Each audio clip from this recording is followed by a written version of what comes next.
It's the Paris Chong Show. It's the Paris Chong Show, show. It's the Paris Chong Show.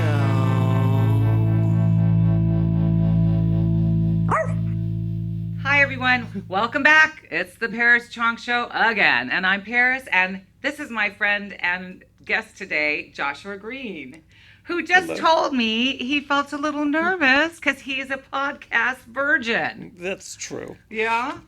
Are you a virgin? I'm just kidding. I hope you're no. You have a kid, so he's not a virgin. Yeah, he's not I a have virgin. proof of that. Yeah, no. So, well, thank you for being here. I know you're a busy guy because you do a million different things and wear a ton of different hats, right? That's true. So I met Joshua. Disco, you're not going to come over here and fart on me today. Thanks. Disco's having some issues today. My sidekicks must have had some Mexican food this week. So we're sorry about that, everyone. So Joshua and I met at Leica because he approached me and has a really beautiful space in Culver City that Banksy actually rented out for a year for the Banksy experience, and it was such a good experience for Joshua to have this incredible artistic crowd come into his space. So we were trying to do something artistic there to bring people to know about this gorgeous space. So we had Photo LA or kind of organized, but not organized, and unfortunately it didn't work out, but it's probably good because the fires made everything a little crazy right now. So it will be interesting to see how Freeze does and all these different things. But the good news is they're still going to do the Grammys and the Oscars, so everyone's trying to get back to some normalcy. Now, Joshua has a very famous mother here in California who unfortunately is no longer with us, but her name was Dorothy Green, and she is the founder of the Heal the Bay. Yes. Amongst other things. And she was a serial entrepreneur and it came to issues and organizations. And it's like I'm going to have a friend here. Heal the Bay is huge in California. I did a lot of charity work with Heal the Bay. So, and then you also are doing environmental water. Correct. So her last organization, what she did is she found an issue, found a cause, and spun up an organization and got people organized for it, but she was never into managing the organization, and so she would leave it in good hands, and then see another issue, and then go after that. Wow. And so she had ADD. I'm just kidding. Yeah, exactly. No, but she saw all these problems. Yeah, she was like, I've solved that. So you guys are on that. Now I'm going to go start this. Exactly. She started an organization that also still exists that specifically is to get government to talk to government, because 40 different agencies touch the LA and San Gabriel rivers, and they didn't talk to each other. What is that organization? It's the LA San Gabriel Rivers Watershed Council, which is now the Council for Watershed Health, but that still exists. So the California Water Impact Network was the last organization that she set up. CWIN.org. C-win.org, yes. Okay. And that was all about basically litigation. After you've spent 30 years lobbying and protesting and trying to cajole the legislature, at some point you just have to sue. And that's what this is essentially what this organization is and does, and takes the state to court to basically uphold state law. And that has, and specifically about the water laws. Specifically about water and water. Now that's one of the reasons. Besides that, you are one of my artsy fartsy friends, especially because you made that super cool table. Yeah. And you're a photographer. Because we just had the fires, and it was a horrible time, and unfortunately, Josh's house was in the line of fire. Yes, it was. In the where everything happened, and thank God your house is safe. But there was a huge problem with sending up all the firemen during the fires. When they got there, there was no water. So my understanding, especially in the Palisades, there was a reservoir there that was basically drained because of scheduled maintenance. And they scheduled it for January because they thought, 6 months ago or whatever, it would have rained. And by that point in time, the rainy season would have come back and would have had much less of the natural vegetation wouldn't be burning like it is. But it was dry January for them too. But the drought extended, and so they had drained the reservoir because Who drains a reservoir? It was a small reservoir. I'm not Is it? sure What- whoever's managing it. I Yeah. believe it's LA City or LA County. Why I would don't someone know. drain a reservoir? They needed to do maintenance on it. They needed to fix They needed something. to go in there. They Oh, needed to go in there God. and fix it, and they wanted to do it, at a reasonable time when they could, because we usually get rains in January, February, March, and it would have refilled it. So here's a time that they could have serviced it, and it was just bad timing. Do you think if it would have been full like it was before they drained it, it would have helped a lot? I'm sure it would have helped a lot because then the fire department could have used that as a source of water. Can you imagine being a fireman and you're going up to try to put a fire out and you hook your hose up to something with no water coming out? I Yes, think that's now. What do you see as the biggest problem in California with the waters, with the tightness of the water supply? The biggest issue we have in California is management. The state does a really bad job of managing the water. And the state has given out 5.5 times more water rights than exists water. So, for instance, there's a big project that the governor and the state's trying to get passed. It was originally called the Peripheral Canal 40 years ago, and now it's called the Delta Conveyance Project. It's the same thing. We've been suing the state on this project for 25 years. So this project has lost their ability to get bonds, so they can't build it without revalidating, and the state's now lost in court, and I think they've lost in the appellate court. They don't have water rights because they're supposed to renew their water rights, and they didn't. They failed to do so. They were supposed to also renew their construction permits, and they didn't do that in 2000. So we've sued, basically saying, what are you guys doing? You want to spend $20 billion or more, and you don't have the ability to pay for it, you don't have the water rights, and you don't have the construction permits. Why are you doing this? And this is what Seawind does. So do you win when you sue these people? Yes, we do. You do. We've and had then a what do you huge- do with the money you do try to fix the problem? We are basically paying off our attorneys with whatever wins we do have, but what we're trying to do is change how we look at water and change how our long-term vision is basically to readdress water rights.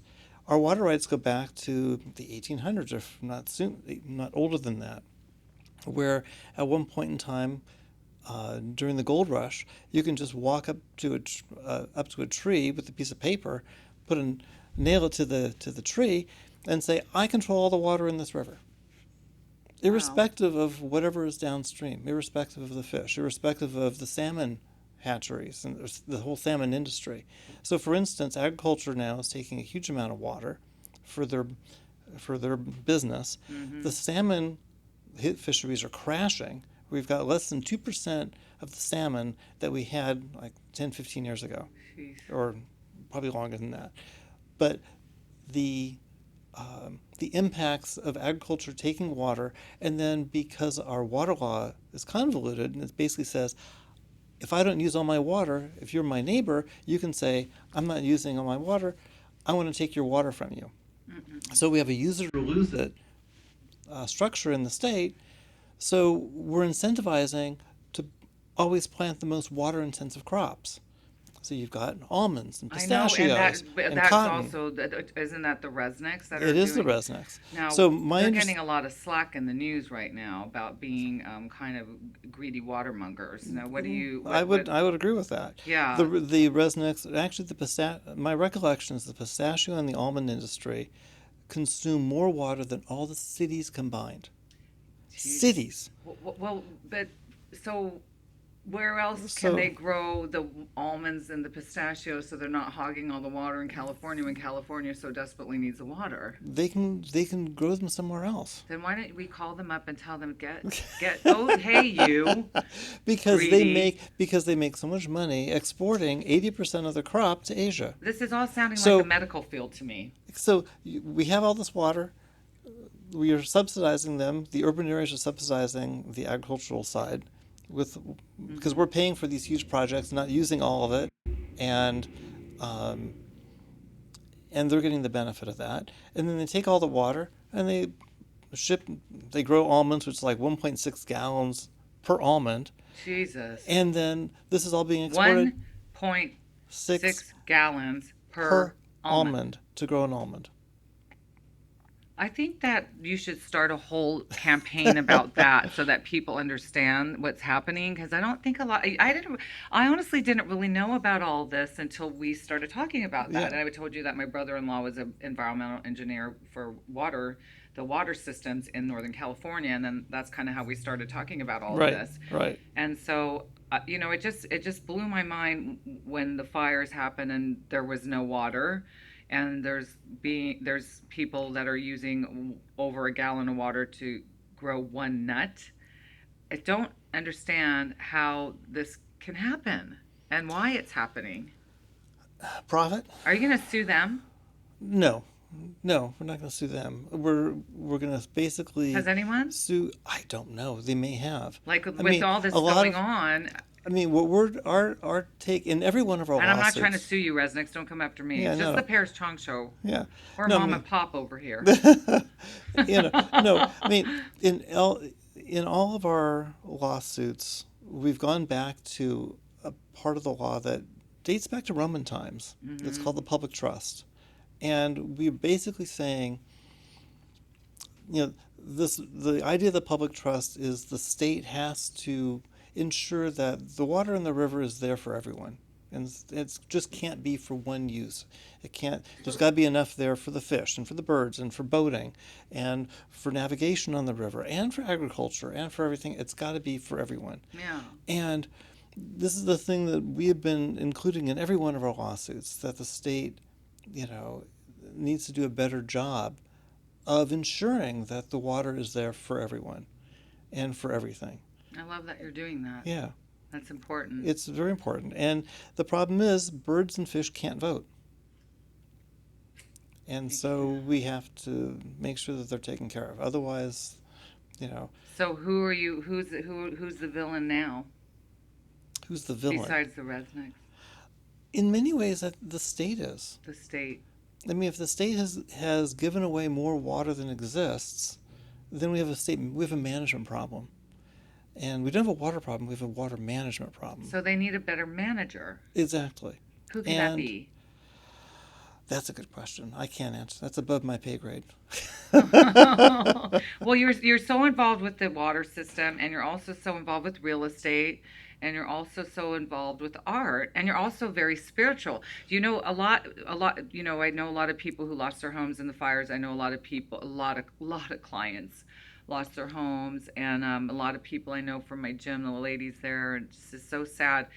I spoke to a lot of people, and you were the one person I spoke to that wasn't as freaked out and upset as everyone else was, and you were very calm about it. And we're, I hope my house is okay. I'm staying in my office right now. I hope it's okay. And come to find out, actually, after the fires, you actually had 2 properties that were in danger up there. And so I think it's because you're also so spiritual and because of your spiritual studies. Can we talk a little bit about that? Because I find it so intriguing. Yeah. I've been a Buddhist for about 25 years, and one of the key tenets is impermanence. And also in real estate, you realize that you're just a tenant in the building. You hire an architect, you build something, it's in brick or whatever, it's going to be there for 100 years, 200 years, whatever it is. We're only going to enjoy it for a fraction of that building's life. And so in many ways, it's not our building, we're just a visitor. Yeah, like everything's tenant. a visitor. Everything's a visitor. Yeah, your shirt one day, I was just saying this, everyone's upset about their clothes and things. I mean, I know it's personal, but one day probably some young kid's going to see that in a thrift shop. Exactly. And be wearing it in 50 years from now, and they bought it for $1. Exactly. So it's like just stuff. It's just stuff. It's like just even stuff. the house. Exactly. So I was actually flying back from Minneapolis when the fires were happening, and I was up in the air. I had Wi-Fi connection with my phone, was able to get texts, and somewhere over Utah or Nevada, like getting these texts, be prepared to evacuate, and then evacuate. And I'm looking out the window and going, well, there's not much I can do here. Yeah. And it's either I'm going to come home to a house or I'm going to come home to ash.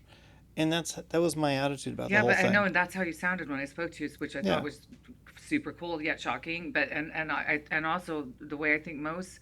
I know it's hard to say this because it's a touchy subject right now because so many people are distraught and heartbroken about everything they lost. But in a way, I feel like I'd be more inclined to behave like you because you just can't do it. I have so many things I would hate to lose. Oh, That's sure. like material things, but what are you supposed to do? You know, like. I was in my own head. I was thinking to myself, "What a great way to start over."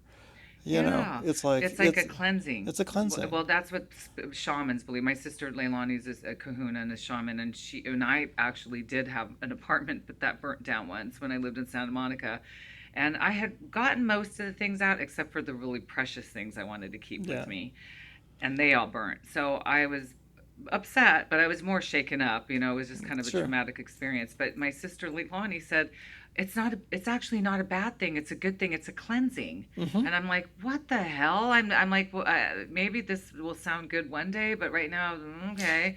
And then a year later, her house burnt down up in Lafayette in Northern California. And I said, "Hey, Leilani," and I wasn't trying to be a smart ass. I was just like, Right. "It's a cleansing," because it was like a year in between that my sister and I both lost our places to fire, and it was kind of in a weird way now looking back a cleansing, Mm-hmm. and things did change for the better for me personally afterward, and actually she got to stay in this gorgeous house for a year while they rebuilt her house, and then her house was the biggest house on the street from fixing it up and everything, so it wasn't a bad thing. And there's some, you know losing a life is a bad thing. Oh, Other than definitely. that, it's life, right? It's stuff. Yeah. It's just stuff. So what? So tell. I know. I just said the Dalai Lama, and I didn't mean the Dalai Lama because I know you, but he dresses like the Dalai Lama who you study with. Can you tell us about your guru? So his name is Namkhai Nyingpo Rinpoche. That's super. Again, easy to spell. Yes. He is a very, very high lama. Rinpoche means precious one. Mm-hmm. It's an honorific title for someone who's very, very That should revered. be my name. Yeah. Or just. And he is just absolutely amazing Tibetan master. Mm-hmm. And you go and study with him a lot. Yes, I try to see him at least once a year. That's amazing. Josh went to a silent retreat during the holidays when we talked and said to have a nice Christmas holiday, whatever. And you were on your way to a 7-day silent retreat, which I've never done and I've always wanted to do. I want to do this 3-day retreat. I heard it's in Mount Arrowhead, but I'd like to try that because I talk a lot and I think I would like to do that. But you said that when we got back and I asked you how was the silent retreat, you said that you didn't actually get to not talk the whole time, which really seems like a defeat. That must have defeated the purpose of going.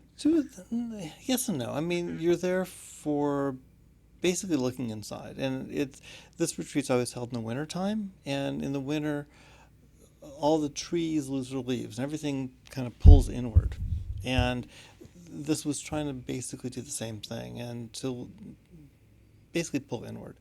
So do you meditate there? Yeah. Mm-hmm. Yeah, very much so. And it's a good time just to take a break and do that and try to look inside and try to recenter yourself for the year. Circumstances made it so that I was helping out with the recording and the audio, and so I had to talk a little bit with the staff to make sure things happen. But that's part of the work of giving back to the organization. Everyone has a job. Did you have any consecutive days in a row that you got to not talk? Honestly, not really. Just because of... I hope they gave you a discount. Seriously, I'd be like, I might talk this many hours and... But everyone contributes a little bit. I mean, then how do you get a silent retreat if you have to contribute and you have to talk? Well, you don't have... People pantomime. You could do sign language. Signals, Do you know sign language? No. I actually want to learn sign language. I think that would be cool. Yeah. Well, so when you went on this trip recently, what did you come up with that you needed to center yourself and find out about? Oh God. I know it's a personal question, but you That's agreed to be here, so. My initial reaction is, can I pass on that? Yeah. Because there's been a lot of change in my life recently. Yeah. And so. Yeah, you could pass. You could take a pass. Yeah. I'm going to give you 5 minutes. No, I'm just kidding. You Wow. think about that. We'll revisit it. No, I'm kidding. like- That's okay. That's Yeah. fine. I don't mean to pry. Now let's talk a little bit about your photography. Okay. I've been doing photography probably since I was about 10. Mm-hmm. And had a darkroom in the basement of I love my this. parents' house, and worked with my dad to basically design it in a cabinet that all kind of folded up on itself. It was really very, very cool to keep the dust out. That is cool. So your dad, and- it's so funny. Crescenzo was just saying he built a dark room in his parents' house when he was 5 or 6. Oh, wow. And it was his father. His father. So it's important how fathers help their sons too. Yeah. I know. I'm trying to be that mom and dad for my son. Yeah, Because exactly. he would have already probably been in a dark room. Yeah. So you made a dark room with your father. So I made a darkroom and did a lot of photography and shot for the high school paper. Yeah. And You still are, I think. yeah. Yep. And when I went to UCLA, I ended up shooting for all the independent papers, not the Daily Bruin, but the women's paper, the Jewish paper, the gay paper. I did all their Oh, photography. that's cool. Yeah. I didn't know that. Yeah. And then after I graduated UCLA in economics, my love was still photography. So I went back to school at Art Center to do photography. Wow. And when I was applying to the program, I said to the admissions person or the teacher that was there, I have metol poisoning, which is basically a skin reaction to one of the main components of of black and white developers. This is back in wet, development. Because as a kid, I put my arm in concentrated developer, Right, Dectol like we all 12, do. and to this day, if I go into a dark room, my arm will still turn bright red in a certain Oh gosh. spot. But it's very toxic, the chemicals for Correct. for printing. Yeah, So it you're is. allergic to it. So I'm allergic to it. So he said, "You really shouldn't do this." He was basically saying, "You really don't want to come to Art Center." And I said, "But I really do." And he says, "No, you don't." And I said, "But if you really insist, we'll accept you." And so I got halfway through the program and I had to stop. That's an awful teacher. He encouraged you not to go through with the class. But it ended up that I was wearing gloves and a face mask and all these other things to try to keep the chemicals away from my body. But just being around it and being exposed to it, I had to quit. So, Wow, that's yeah. sad. And now there's all these amazing digital cameras. And now there's digital stuff. Is that what you're shooting with now? Yeah. Okay. Yeah. Which one? Leica 11P, Okay. M11P. We haven't really seen that. I haven't really seen. We've been working on so many different things. I haven't really seen a lot of your photography. Yeah, you need to see it. I know, I'm happy but to show you. we have to. I have to have a look at your work. Yeah, that'd be Yeah, great. we're trying to fandangle all these different little ideas to make things better in the world. Like, who should we sue over the water? No, I'm just kidding. I don't want to sue anybody. I'm glad you're doing that. That's not my jam. But well, we'll have to sit down and look at your photography, and then we're gonna Joshua and I are talking right now about possibly doing a fundraiser for the fires Right. with photography. But it's just again getting the schedules on point because there's so many things coming up now. It's Right. like everything's so crazy right now. I hope we get to do this. Me too. Me Don't too. you think we should do it? I mean, think but I'm we thinking should. by the time, because they just had the big fundraiser for the music. What was it? There was a big There's a big fundraiser with Billie fundraiser. Eilish, and everyone was performing last night. Katy Perry, to raise money. I think there's going I to think there's probably another one this weekend. there's so many charities right now. I want to make sure we're doing the right thing. and I was there's kind of not wanting. fatigue for Yeah. fire fatigue. I hope. And it's amazing how many people are coming from corporations to celebrities. Everyone's donating all this money to the fund to get Los Angeles back to LA how it is supposed to be again, because people, no matter back, everybody wanted to kind of dog on LA, but now this really makes you realize how much people love LA. I mean, people are, the things I read on social media, people are so heartbroken that this happened to our beautiful city and are so supportive in trying to help make it better again. And I've got to say, as a big California and Los Angeles lover, it's nice to see that, you know, and the words have been kind about Yes. our town. So we'll be back in full force, but I think it's gonna take a while, don't you? It will take a while. What what's your guess? I'm like 5 years, Oh, at least, yeah. 10 years. I don't know. I mean, It's pretty bad. I haven't even seen it. You probably have because you live over there, but they don't. I can't even drive over I there. can't drive over there. I'm not. My church is over there, and I Yeah. haven't even. Thank God the church didn't burn down. I go to the Right. SRF, and I love the Lake Shrine. Yeah. But apparently, the monks' quarters burnt down, which is terrible. But everything else is still intact. Where my son was christened, the windmill is still there, and the church is still there. So Right. I think they'll be able to get that back together. But isn't it ironic what burnt to the ground and what survived? I mean, the church survived when everything around it burnt, like a place where people worship and pray made it. So there's like a row of houses all gone, but there's that one house that's still standing. What is that to you? To me, it's karma. Besides or karma, you said see, that's because you I think it's studied karma. this. Yeah. That's what I thought too. Yeah.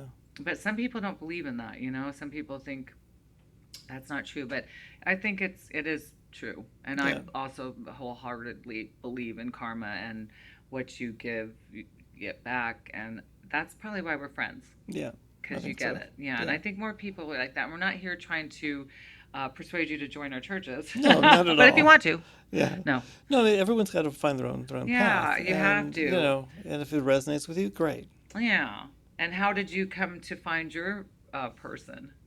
What's his name again? I'm so sorry. His Eminence, Namkhai Nyingpo Rinpoche. Okay, I'll have that memorized before the next show. That's okay. Okay. I'll write it down for you. And he is like the Dalai. He dresses like the Dalai Lama. He is a very, very high Lama. He is of the four.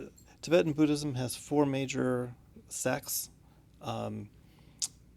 and he's the Nyingma sect, which is the ancient, the ancient teachings, the older teachings. The Dalai Lama, for instance, is the head of the Kagyu sect. So he is, the Dalai Lama is the head of the Kagyu sect, but he's also the political head of all the Tibetans. So he has a double role to play. There's the Gelugpa and Sakya, which I believe is the four major sects. So he's a very revered person within the Nyingma sects, yeah. Well, I know you're doing something this spring in New York that hopefully I'll get to come and check out to see if that's something I'd be interested in also. Sure. But don't you think you have to kind of find your, you know, like, 'cause I'm super into the teachings I'm doing. It's kind of, but I was raised Catholic and I don't support that anymore because there were so many crazy things that have happened. And I just watched that movie Conclave last night. Intense. You know, did you see that movie? No, I haven't seen it. Oh, it's really good. So, and there's just a lot of things that about the Catholic Church that really I don't like. Yeah. So but I was raised so much in believing in God that I had to find something. And then when I finally was introduced to the SRF, which was Paramahansa Yogananda, a lot of Eastern philosophies, but honor all religions, it really made me think, okay, this is what I want to learn about. Right. This is I feel like I belong here. Yeah. And I think that it's good to have something like that, right? You know, like because some people don't have that, and I wouldn't know what I wouldn't know where to turn to if I didn't have some kind of spirituality. Right. And I don't want to put down people that are. I have friends that are atheists, which kind of scares the shit out of me. I'm like, you're a what? I did not know that. I've known you 20 years. Okay, all right. Well, but I think it's important to believe in something, especially when things happen like what just happened. Yeah. You know, it gives you something to lean on, don't you think? It does. And so does photography and art. Yeah. Yeah. It does. Well, we're going to have to get together and look at your art soon. That'd be fabulous. Now, so if people want to see your art, where do we go? I don't. Do you have a website? I do not. Do you have a website so that people can know about your water organization? Yeah, well, that's CWIN, c-win.org. And I'm very impressed with what you do, by the way. I love that you do that. And even the history of CWIN, it was always designed to be a network of different organizations. We wanted to be the tip of the spear to coordinate with all these different other water organizations up and down the state so that we can all coordinate together and make a difference. Yeah. So that's actually where the network came from. So a lot of the people on our board are heads of other organizations that are up and down the state. That's very, very cool. Yeah. And what part of California needs the most help? Obviously, LA. The whole thing. I mean, in many ways, the water, most of it comes from Northern California, and then it's Trickle down. It's purchased by the city, the urban areas like LA and San Diego.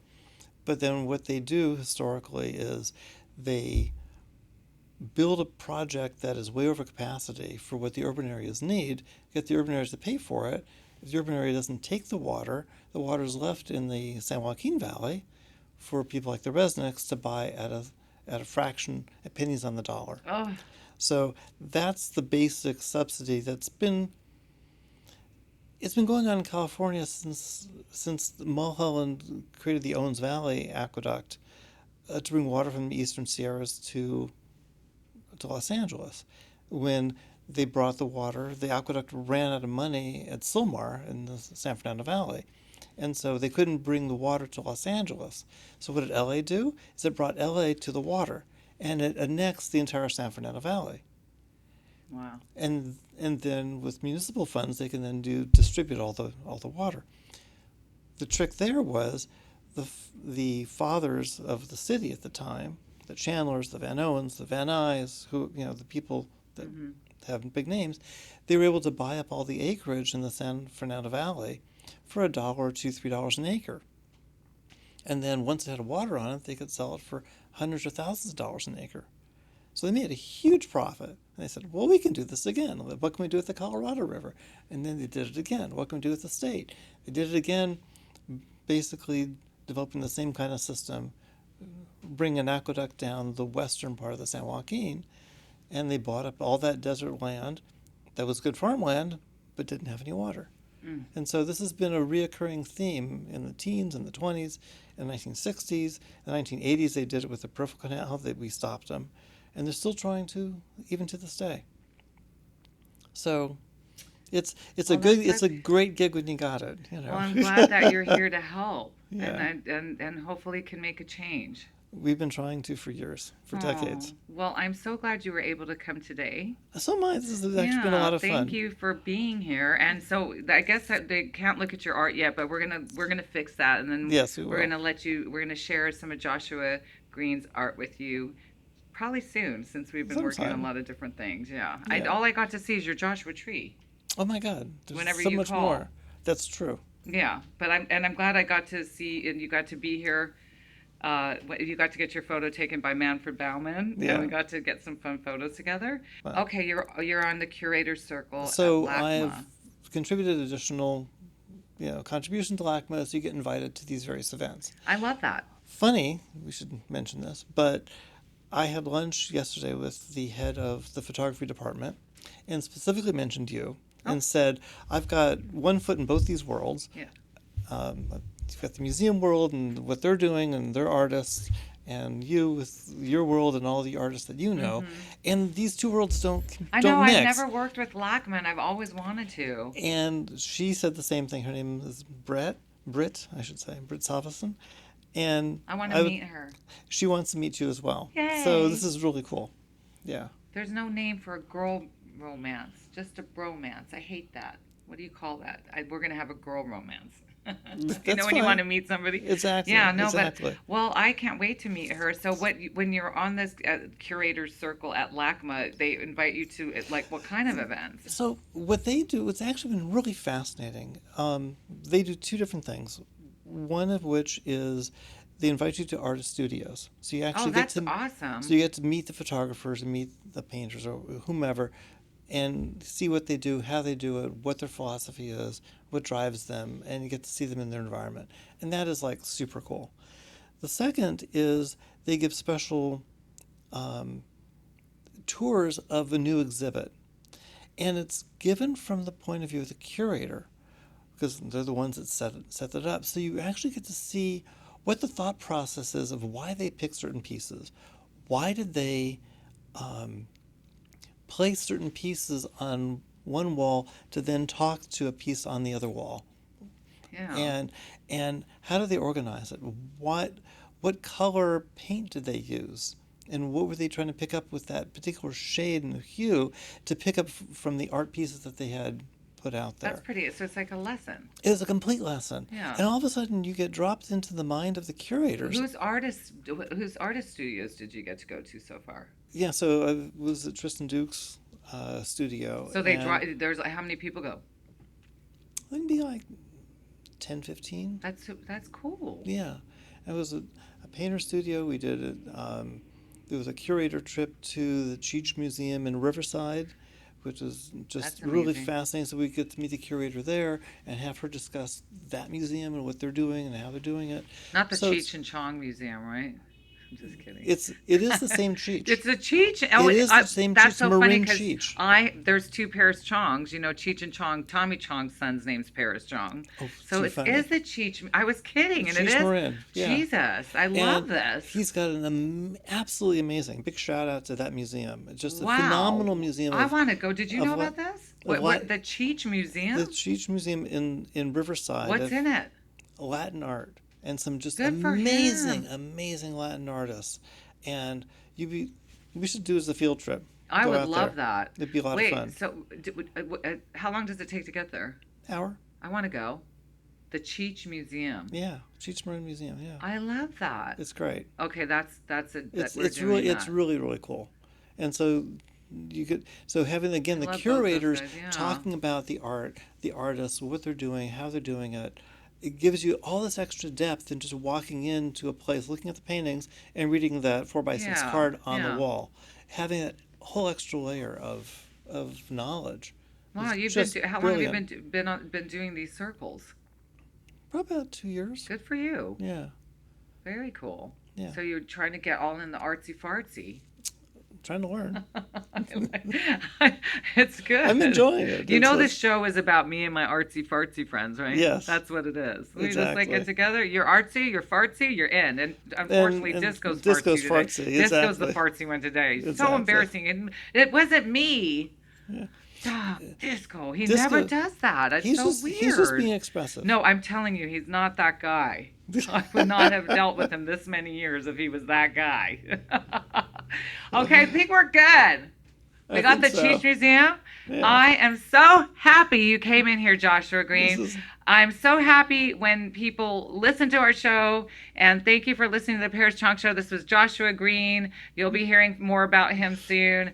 Disco just went over there by Dawn Dawn. So thank you, thank you, thank you. We'll see you next time on the Paris Chong Show.